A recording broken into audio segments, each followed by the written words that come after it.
So what are we working on, Ben? We're working on our 1,000, 10,000, 25K portfolio. Right now, what we gotta do is try to figure out what we want in these. We're gonna stay mostly stable coins for now because I don't think we bottom, but we do need to start getting some exposure in here. The 1K is hard. I know that's where a lot of people are. But when you're looking at keeping money on the sidelines, like how much money can you keep on the sidelines in 1K? You gotta take trading fees into consideration and all that stuff. And now all of a sudden, like let's say we allocated 30% of our portfolio and then Bitcoin goes down to 10K, which is less than half of what it is now. Like now all of a sudden we've taken a pretty big hit. Especially, we don't want to put the whole $1,000 in here and then take a hit, and now we're at a $500 portfolio. So the 1K is going to definitely be the hardest one to manage, which makes sense because obviously if you don't have a lot of money, it's hard to make a lot of money. 10K, 25K I think is going to be pretty good. What's the goal? Well, we want to get this one as close to $1 million as we can. We want to get this one probably at least to 500K or more, you know, 3 to 500K range. I would love if I could turn $1,000 into $100,000. I think that would be fantastic. That would be a higher return than any of these. But like if we could do that, that would be freaking sweet. If we get it to 50 or 60K, that's going to be good too. But in all of these, this is the one I have to think the most about for sure. So got to be very careful with this. Right now, we're 100% stable coins. I think it makes sense right now to start looking at Cardano because Cardano obviously has a hard fork coming up. It outperforms Bitcoin at this time. We're going to probably look at Ethereum during this time. So we're probably going to, for our 1K portfolio, we're probably going to be adding ADA and ETH, maybe keeping the rest in stables right now. And people may say, oh, you're so bullish on XRP. Why do you?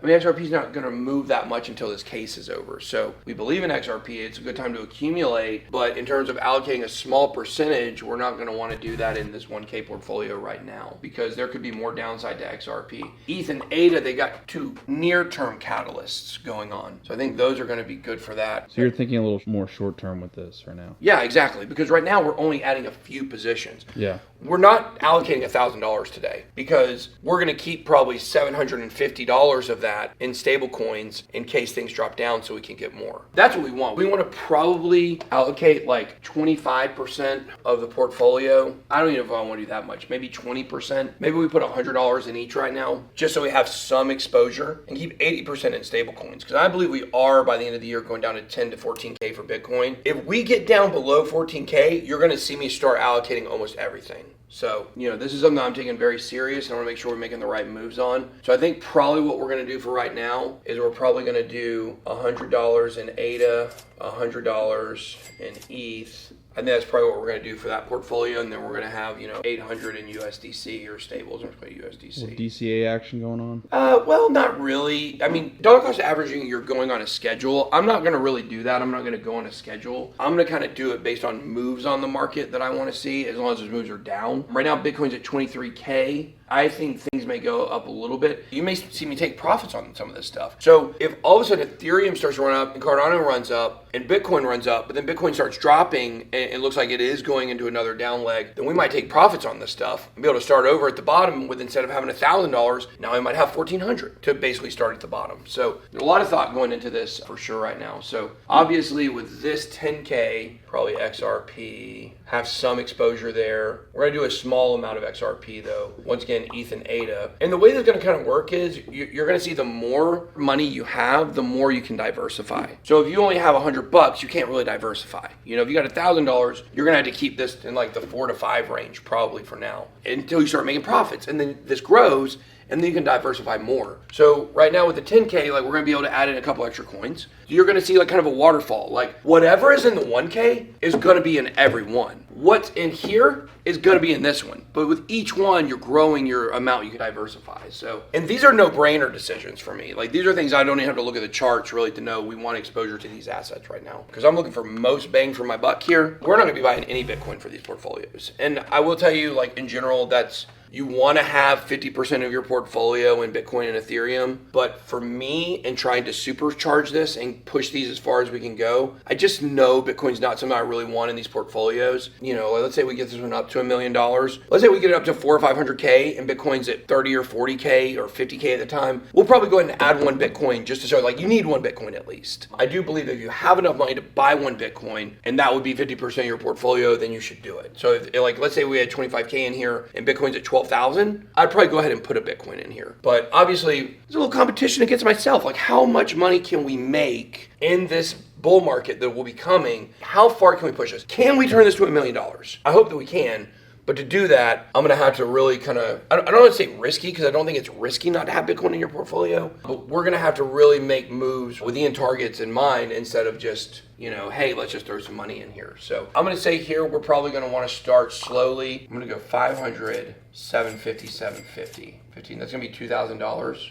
So here, we're going to have 8K sitting in stable still. So you can see we're allocating about the same percentage of the portfolios. So obviously 20% of the portfolio, 20% of the portfolio. This is going to get things kicked off for us. I don't know exactly when we're going to start making big moves every single week. But yeah, so with this one, I'm going to go XRP.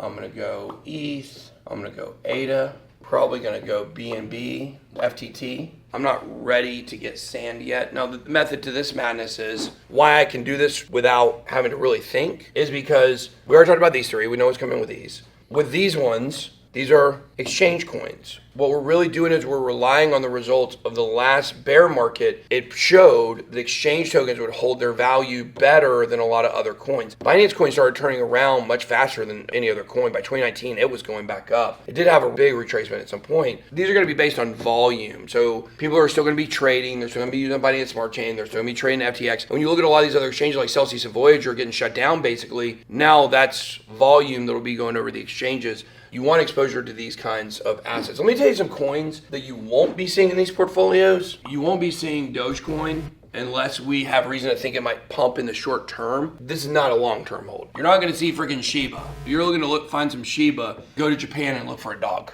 That's what you need to do. We're not going to be putting Litecoin in this portfolio. Seems to be almost a dead project. When your founder sells all his tokens 100%, that's not a good sign, guys, So these are kind of the coins we're not going to be looking at. I'm a little nervous about DeFi right now. I think DeFi is one that I'm not exactly sure how well it's going to do due to a lot of these hacks that we've just seen, your Solana, stuff like that. I think if I were to pull up CoinMarketCap, actually though, and I go to Solana, this might be a very strategic move for us. Solana's down 3.4% today. And if I go to the 7-day, yeah, I think Solana actually I am going to add to this portfolio. And this might be a short-term play for me because Solana's down because of the hack that just occurred with the Phantom wallet. Usually what we see from these is we see these coins bounce back very fast. Of course, with Terra Luna, we didn't see it. But with most coins, with your Thor chains and your compounds, when you see these drops in the market because of a hack or an exploit or a vulnerability, people's like, oh, project's dead, let me pull my money out. And then people see good buying opportunities and prices go up. So we're going to probably throw some Solana in this one. And then I would also say that we are going to throw Polygon in this one. Generally, I'll be honest, I'll be real tempted not to put Polygon in this one over here too, now that I'm really sitting here thinking about it.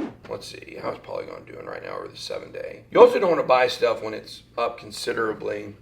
I'm going to throw 500 in here as well because I think it's just got a lot of opportunity right now. So we're going to, over here for this, and we're using this as a range, and we're saying, we're putting in between 20 and 25%, have somewhere around $5,000 in this portfolio that we want to account it for. Well, let's do this. We'll buy a whole ETH here. These are opportunities you have when you have a little bit bigger of a portfolio. So we're going to call that, I think it's about 1,600 right now. Let's call it at 1,660 here is what it is. So that leaves us with 3,340 to play with potentially. We could do more than that though. So let's put 1,000 in ADA. Let's put 750 in XRP, 750 in Binance Coin. Let's do 750 in FTT. Let's just put 750 in all these. Let's do that, 750 in all these. So that'll put us at USDC, 18,000. And this will be slightly different depending on the price we get one ETH at. So we got about 18,600. So that still lines up. We did 25% here. We did 20% here. Let's see what that is. 25.64%. So almost exactly 25%. So 25% here, 25% here. We got to be more careful over here, which is tough because we actually want this one to be the one that gets the highest return. But it's all about making the right moves at the beginning to start compounding some profit to be able to do that. So this is where we are right now. I think these are good starting blocks here. You don't want to be buying anything that's, massively pumping, but this really is just to get our portfolio going from this point forward, because obviously, guys, right, Like we're doing a 1, a 10, a 25,000. It's not going to be fun if I come on and say, guys, I think we're just going to sell on all USDC for 6 more months. That really will defeat the purpose of doing this. So this is just to get us started, to get the ball rolling. And then from there, you guys are going to see the decisions that we make from here are going to be much more strategic. But I feel really good about these. You know, one coin that we didn't put here that I would consider is Sand. I just don't really know where Sand is right now. It is one I'm very bullish on for the next bull run. Also Ape coin, another one that I think has a lot of high potential. So Ape and Sand, they're not going in right now. Also Dot, you know, Dot is another one that I'm watching. There was a hack on the Nomad Bridge, which it does have to do with Polkadot a little bit. It was its own individual hack, but at the same time, I think it's one of those things where I could have added these 3. These will probably be 3 of the next coins that we start throwing in some of these portfolios, but for now, this is what we're going to go with. Let's go.